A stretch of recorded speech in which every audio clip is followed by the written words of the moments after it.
After you have successfully placed your top, the next you are going to do is to insert your cam, the camshaft. We have the first camshaft and the second camshaft. So placing the first camshaft, you have to turn.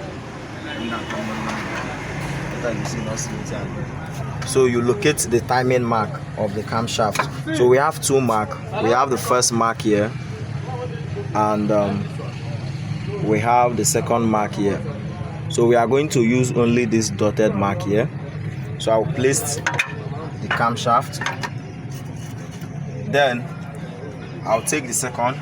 Also we have the first mark here and we have the second mark. So but if you use any of this, it's still correct, but we are going to use this one dotted mark, not the double. So this dotted mark makes it more correct. So this is how you place, align. This is the mark. So we are going to place this mark at this point. So you can catch it.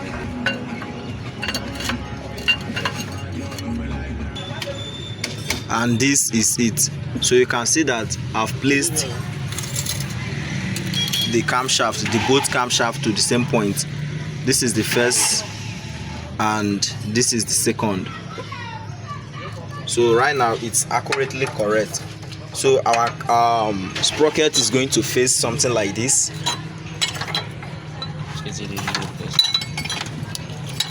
Our sprocket is going to be something like this.